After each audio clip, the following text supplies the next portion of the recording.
Most people are ashamed of shame. If you talk about shame, people are like, oh, I'm ashamed that I have this shame. And it's such a it's actually bigger than an emotion. It's a force. It's really one of the most powerful ones. It's so sneaky. It's so prevalent in all our lives. And it's such a powerful social emotion. It's what's known as an emotion of reputation. Welcome to the Life on Purpose Over 40 podcast, where empowerment, elegance, and health take center stage.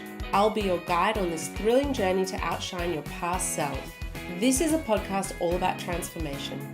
We're plunging headfirst into exactly what health, wellness, style, relationships, and career look like as a woman over 40. You'll be hearing from all the most sought-after global trailblazers and experts. This isn't just about learning, it's about embracing your inner, fierce, fabulous self. Let's get started.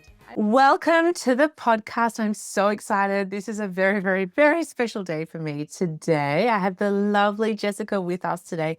Jessica has been a friend of mine for over 11 years. I just did the calculations before. We met about 11 years ago, and I've been wanting to get you on the podcast for a very long time. And I made a joke to you. I said, not until you're over 40. Right. But I was only joking about that, but you are over 40 now. So just... I've been over 42 years. Oh my God, no way. Was that? No, time flies. Oh my God, time is really flying. It really A lot flies. is I going just turned on. 42. Yeah. And you just do the most amazing work. And I'm going to introduce you properly. It's Jessica Boston. And Jessica, you grew up in London. Then you and I met in Barcelona. You were living in Barcelona for quite a few years. And now you're back in the UK again. So you're doing lots of wonderful things. You sing, you have got your meditation, you've got all sorts of things. You've just written a book, which I really wanted to speak to you about today. And it's just amazing to have you here. So thank you for joining us today. Thank you, Caroline. It's my pleasure. I'm so excited. It's really fun. We first met because you actually came to, I used to run marketing events back in Barcelona. Yeah. First moved there. And you actually came to one of my marketing events, and ever since then, you've been one of my raving fans, and then we've been great friends along the way. Yeah. And what I really love about you is that you're really into marketing yourself in really different ways. And you really think outside the box when it comes to the way you live life, the way you do business, and the way you help other people. So I want to touch on that first of all, because you do some really amazing things helping a lot of people. You get a lot of PR for the very unique way that you actually help people. So give us a little bit of information about what you do. So I'm a hypnotherapist, but I run a healing program called Homecoming. It's a 3-month program. You can take it in modules, so you can do a month at a time. And it's just that I love that work. I love helping. I mainly help women, so it's very tailored to working with the very specific issues that I think get in the way of women having amazing relationships, amazing businesses, the sort of specific emotional dilemmas they find themselves up against, and the behaviors that get in the way of just having a really fun life. I think more than anything, I'm just really devoted to fun and freedom and people having really fun and free lives as much as possible. And I think you really manifested that for yourself in a really big way in the last is it 5 years, something like that, since you went back to the UK, that you really changed? Yeah. 8 years actually, but yeah, I mean, again, time flies, but it's about that. Yeah. Yeah, fantastic. And you had an amazing adventure about a year ago. You were in the Maldives. You actually were invited to go and work there by a hotel. Is that right? Yeah. Tell us a little bit about that. What did they ask you to do? Because that's sort of a unique thing. You went for a whole month to the Maldives and they invited you there. Yeah, so I've been there twice. I went the first time for 2 months to 2 separate resorts, and then the last more recent time I went for a month. It's just amazing. I mean, it's amazing. What can you say about being in the Maldives for 3 months? It's the most beautiful place I've ever seen. It's almost it looks like a postcard. You can't put it into words how gorgeous it is. And I was there helping the guests.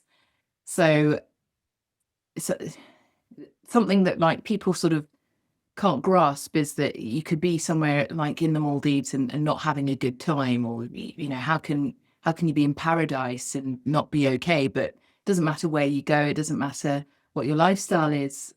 If you've got something going on in your subconscious, you're taking it with you wherever you go. And what also tends to happen is that people feel great shame and sadness and depression and grief if they're in a space like that and they're feeling that way, because it's not worse, but you've got this narrative in your head like, I'm in an amazing place, I should be okay, what's wrong with me?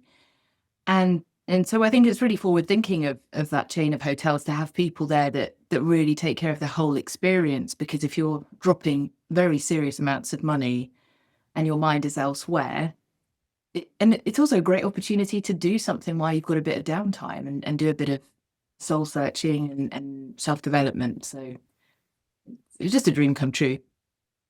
Wow. Yeah, we spoke when you were over there, I think on your last trip, and you were showing me around your hotel and you were showing me around and it was amazing. And I didn't think about it from that perspective that, yeah, there are people that we feel this great guilt from that, don't we? Like it becomes like a guilty secret almost. It's not something, I guess, that these women, they're not going to tell it to their partner because they're going, wow, I'm in the most amazing place. And I think a lot of women suffer with that, not just in that context of in the Maldives, but also in other situations where Absolutely. they might have the best job, they might have just had a baby, they might have finally got that house they've been dreaming of having, and then they're sitting there with this guilt. And where they're journaling, where they're going to therapy, where they're doing everything that we're meant to be doing. But what do you think it is? What do you think is actually going on that keeps us stuck in that sort of mindset?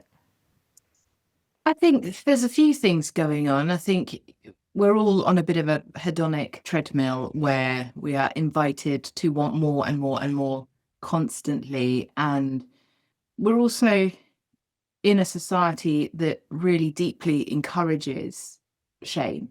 And we already have our own shame from our own traumas and our own pains, because that's the nature of shame. It's a protective force designed to protect you from isolation and abandon. But then we're also in a culture that tells you constantly, you are not enough, you are not good enough, you need to buy this, you need to have this, you need to do this, you need to be here at this age, you need to be feeling this. So, obviously when I'm working with somebody, I want to know what's going on with them. I want to know what their universe is made up of. And it's normally that they've got an unresolved pain or a current situation that they can't seem to get to the other side of. But also sometimes it's just that no matter what they do, they can't escape this deep shame of not feeling and being enough.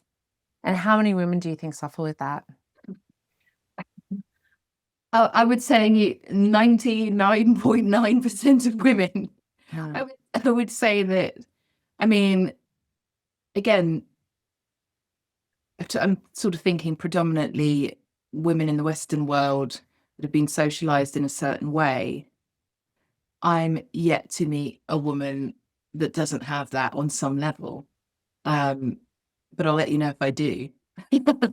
And what do you think it is? Because I think that there's a lot of women out there trying to pretend, and I know it's better than it was 20 years ago, but there's a lot of women out there trying to prove themselves that there's nothing wrong with them, that they don't. I can, off the top of my head, I can think of a couple of people sort of close to me who act like they're, look how perfect I am. There's nothing wrong with me. I've got everything going right.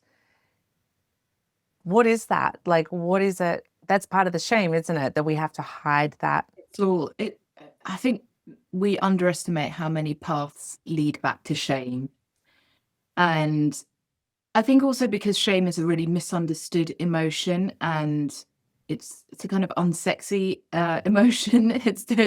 It doesn't sound very cool or very appealing. And also most people are ashamed of shame. If you talk about shame, people are like, oh, I'm ashamed that I have this shame. And it's such a sneaky, it's actually bigger than an emotion. It's a force. It's really one of the most powerful ones. It's so sneaky. It's so prevalent in all our lives, and it's such a powerful social emotion. It's what's known as an emotion of reputation.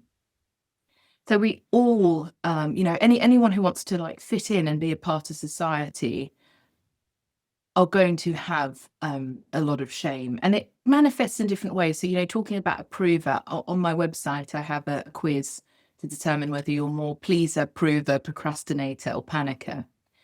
And pleasers and provers, there's very interesting sort of, very similar, but the slight difference between a pleaser and a prover is the relationships that they had growing up. So a prover, again, this is, I want to know more about you. I don't make guesses.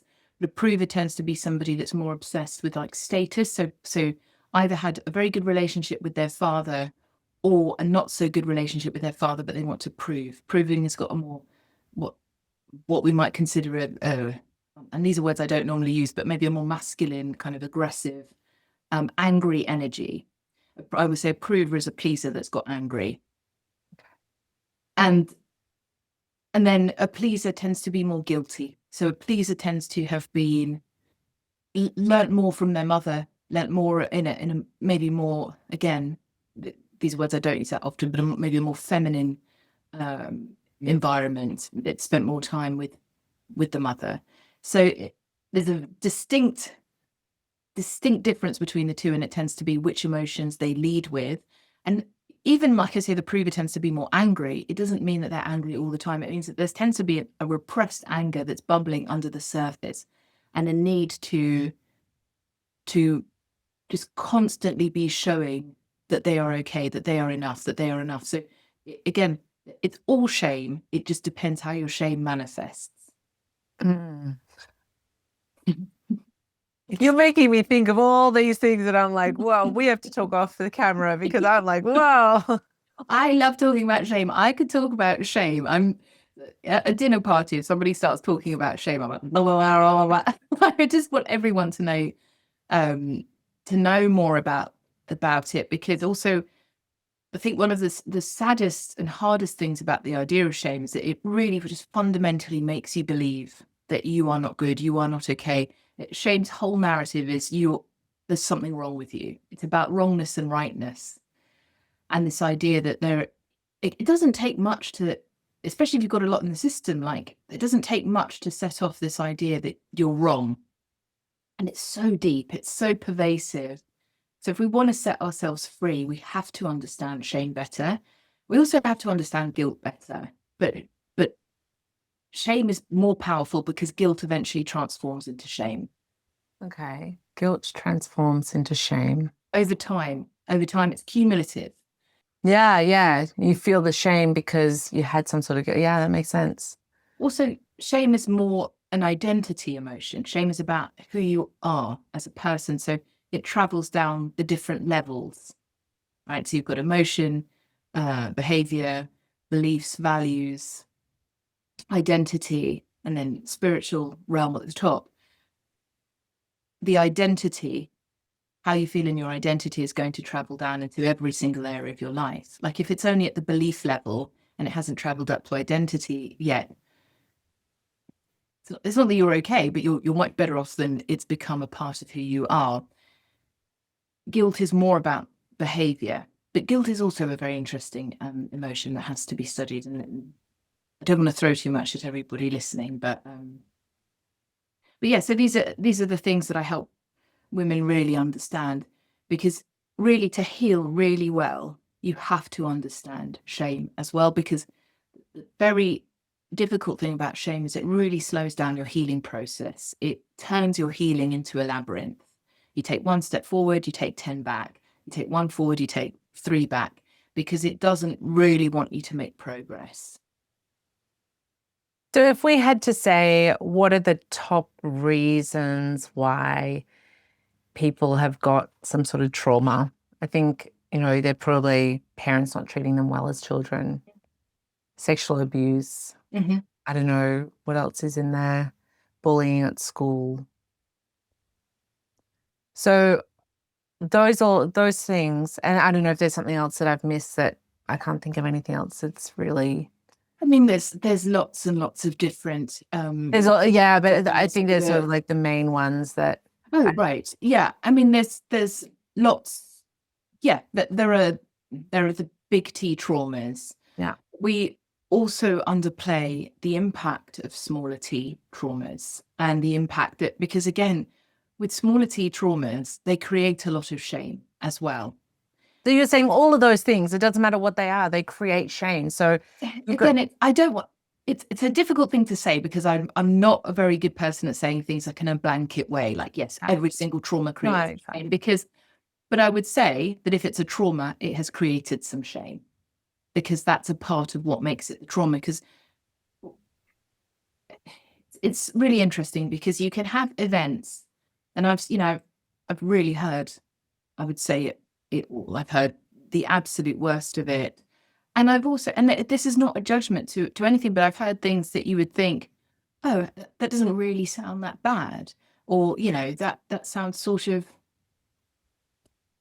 like I'd be okay if that happened to me. But actually, I was explaining this to somebody on a call yesterday, because there can be shame about your thing not being bad enough, right? And there's this sort of like, oh gosh, this thing happened to me and it wasn't even that bad, but it really, really affected me. And that's so embarrassing because, it's like it was one knife that stabbed me, not two. You still got hurt. And sometimes it's also the way the thing finds us. Like I said, I was explaining this to a client yesterday I remember a session with a client, and we were tracing back the emotion, and she was telling me this story about this day she was going to see a family member, and she was so excited. Like, she was really skipping and singing, and she'd brought her friend with her, and she'd brought a bottle of wine and some flowers, and she was so excited to see this person. And when they turned up, her and her friend, the family member just started shouting at her and berating her, telling her really hard things. And she was so embarrassed because it was in front of someone else. But also what made it so shocking was the expectation. She'd gone there with an expectation. And so it was like she was flying and then someone sort of shot her down. And this can also create this huge amount of shame and this huge amount of pain, because it gets trapped. The emotion gets trapped in the body in that moment. It doesn't get stored. Sorry, it does. It absolutely gets stored, gets stuck in the body. And then you don't know how to set it free. And also because it's not bad enough to be looked at, you don't do anything about it, but then it continues to affect you.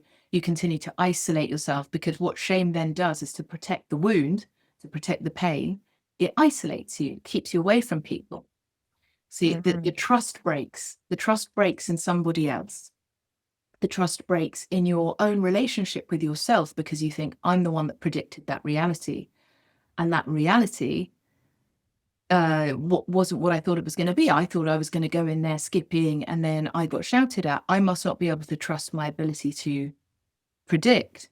And that's where the shame comes in. It's the breach of the trust and the expectation, and then the shame comes in to protect the wound, to protect you from other people. Other people are dangerous. You're dangerous. You didn't protect yourself well enough. And then what shame is supposed to do on an evolutionary level is we're supposed to reassess. We're supposed to take a step back and go, oh, that was, bad, or I could have been in danger, or maybe I've become dangerous to myself. I'm going to go and assess. But we don't understand our emotions. We don't know what this is. We don't know how to work with it. And we're very busy. We're very stimulated. We don't listen to our own bodies. We can't hear them when they talk to us. Also, the way that shame will talk to us is often very cruel and hard. So we don't want to listen. Shame's not going to come to you and whisper gently and say, you need to not see your family for a bit, or, because I love you, I don't want you to speak in public. It's going to go, hey, you loser. Nobody likes you. You're the worst. And then you'll go, okay. So it's really complex how we get stuck in these. It's kind of complex and not complex, but it's easily done that we get stuck in shame. And it's easily done that you can live a life in it. Yeah. I'm just thinking, as you're talking about that, of quite a few people that I know, and stories that I've been told over the years. And it just makes me go, yeah, I really hear it. And a big area that my personal situation going on, I think narcissism comes into that, and people with narcissistic tendencies they fall into the whole shame area. I think. Absolutely. Absolutely. I would say that, and again, narcissism isn't my specialist area, but what I would think a narcissist is that, and when I say that, I mean, I don't solely study narcissism, but I would say that it's a huge mistrust in other people, mixed with a very big victim mentality. You know, the story is I am always being screwed over by other people. I am always the victim. I can't trust anybody. Because they can't trust anybody, they're very high shame. Because when we're high shame, we're low trust. And how that goes on to manifest, the chaos it goes on to manifest, the fact that they also get so stuck in an ego trap, the hardest things about narcissists is because they can't trust anyone. They can't trust anyone to help them get out of it. And that is the biggest dilemma they face. No one, unless that person confirms their reality that they want to continue to believe, but you're not helping them. You're just keeping them stuck in that reality. But this is how they get stuck in there forever. Yeah. And very hard to help, really impossible to help. Yeah. And so tell me, because we don't have all day, and I'd love to have all day today, but we are going to get on another episode because already what you're saying, there's so many questions I have. I'm going to have a whole list for you next time. But what I want to discuss today is you've got a book coming out very, very shortly. Yeah. And I know that this is actually your strategy. And I love the fact you're not self-published. You've actually got a publisher. So I know, I self-publish and there's no shame in that at all, whatsoever at all. No shame ever. But with you've actually had someone reach out as a publisher wanted to work with you, and you've actually created this book. And that makes me so interested in it because someone saw the vision in that before you even published it. So I love that. Can you just tell us a little bit about the book? And because I know that is actually your strategy that you work with your clients around, can you explain that and what it actually means? Because it's homecoming, it's about the home. Explain it to us. So I've been practicing for 15 years, and I've always wanted to develop a program. So I always wanted to have my own materials. It's something that I've always done, and really take them on a journey, because I really love storytelling. I mean, the subconscious is storytelling, and I really love businesses that really think about all the little details and really immerse their clients in this experience, because it is an experience. And I also want my clients to feel like really cared for, like there are little special touches. I mean, when I think about businesses like this, the one that I'm probably most subconsciously influenced is a business like Disney or something. They're so immersed in making sure that you are inside their story and that they are keeping you in this vision. But so I've used this analogy of the home for about 5 years, and the different metaphors to describe different areas of your life. For example, the gates are your boundaries. The foundations are your ability to trust. And these are all of the different concepts that come up the most when I'm working with women. These are all the concepts that are the method to. Am I going all over the place? Sorry. No. It's great. Yeah. So homecoming is divided into 3 different modules, and those modules are foundation, protection, and vision. Foundation is all about trust, because that's what's taken from us during trauma. Big T, small t trauma. I'm not a labeler of things, but any kind of trauma removes our ability to trust ourselves. And also, as women, we are not encouraged or taught how to trust ourselves. We're taught that confidence is arrogance, or we're told that we can have this much confidence but not this much. And so to relearn how to trust yourself, and also to relearn how to trust yourself away from shame, because a lot of people think they trust themselves, but they only trust themselves if they're perfect. Hello, that's still shame. So that's not self-trust, that is still perfectionism. So that's the first module. Then the second one is protection, your ability to protect yourself from emotion, from exploitative people. You have to have boundaries. And in a home, you would have all these things as well. You would start with your foundations. That would be fundamental. You're not going to decorate a house before you've worked on the foundations. You would want your home to be safe. So you'd be thinking, do I have an alarm? Do my alarms work well, or are they going off all the time because I'm so full of emotion? Do I have a gate that stops people coming in? Is it too high because I'm trying to keep everyone out, or is it too low because I think everyone is entitled to me?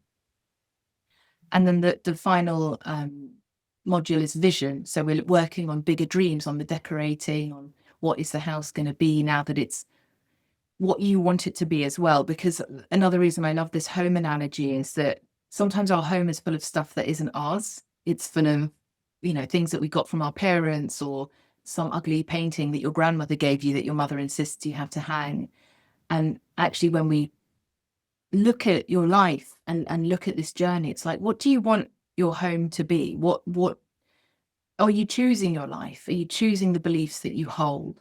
Do you feel safe in it? Do you also, moving away from this perfectionist idea, is can you learn to live with things in the house? Like, really, some of your house is really beautiful. You don't have to change everything. You really just have to change the things that are really dangerous or unhelpful, like an alarm that goes off all the time, or no boundaries. But can you learn to love the floor on the landing that squeaks when you walk on it? Can you learn to love the peeling wallpaper? Like, it's not just about changing. It's like, change what needs to be changed and accept what's really beautiful, and learn to see yourself in this new way. And so the book is based on this idea. It's an illustrated book. I was really passionate about making it really visual and beautiful because I really love beautiful things. And I'm really, before I was a hypnotherapist, I had an art and graphics background. And I also am just really not ashamed to admit that I love books with pictures. It's like, again, it's this point of shame for a lot of people of like, you're not supposed to read books with pictures. Stop that. I love a book with beautiful pictures. Like, if something takes me back into that feeling of being a child and that feeling of wonder and curiosity, that's the energy I want you to be in when you're reading, because that's when you're most receptive and spongy, like you were as a kid. Yeah, that's so true. So it's really beautiful. The illustrations are so beautiful. I think the concepts are really great. I think as a almost a beginner's guide to healing principles, also not necessarily beginners, because I've put a lot of tougher concepts in there, but I think the illustrations just really soften it and let you know that I'm holding your hand throughout it. I love it. I can't wait. And we're catching up tomorrow in London. I'm going to be in London to see you, and I'm going to see the book. Yes, I'll bring it with me. Yep. Fantastic. I'm so excited to see it. I get to see it before everyone else. Yeah, exactly. It's a preview. Fantastic. Jessica, I loved having you on here today. I'm so glad. Sorry it took so long. But I definitely want you back. I'm going to sit down now after today, and tomorrow we're going to catch up in person. It's been a long time since we've seen you. Since before I had my daughter, actually. The last time I was in London. Are you serious? Yeah, we haven't seen each other. So it's been 5 years. More than 5 years, yeah. Time just flies. It's crazy. I feel like all the time since COVID, though, has just sort of, it's like time sort of disappeared, which is a great thing. Who needs time anyway, right? Yeah, exactly. Yeah, so time has absolutely flown. I'm so excited we get to catch up tomorrow. Yes. I'm going to see your book, and I'm going to come up with some more questions. And when we talk tomorrow, I'm going to come up with some other things, because you have, since we were living in Barcelona, and we actually left at the same time. So we both moved out. You moved to the UK, I moved to the Netherlands, and a lot has happened in your life. So I think that there's a lot of things that I also want to touch on that maybe I have missed in today's episode. So I'm really excited to have you back another day, and I'm going to be putting links in the show notes for when your book comes out. I'll add that to the show notes. But if anyone wants to get in touch with you, how can they get in touch with you? So my website, you can book a call with me if you're interested in doing my program. I think the link to Homecoming is just jessicaboston.com/homecoming. There you can find a link to book a discovery call, and scroll down and read the page. You'll see all the information about it. Also on my website, you can find the quiz, the Please Approve the Procrastinator Panicker quiz. And in that, you get a free meditation when you sign up for the newsletter. So each type has a free meditation. And so if you think, oh, I want to work on my pleasing, then I think every woman should work on pleasing. Not everyone is a pleaser, but it's always a good thing to be working on. So yeah, have a look at the quiz at the website, and the information about the book is on the website as well. Oh, I love it. Thank you so much, Jessica. I will put all the links in the show notes, and I'm so glad that you could make it here today, and we're going to get you back on again to get into more details. So thank you for joining me, and thanks everyone for watching today.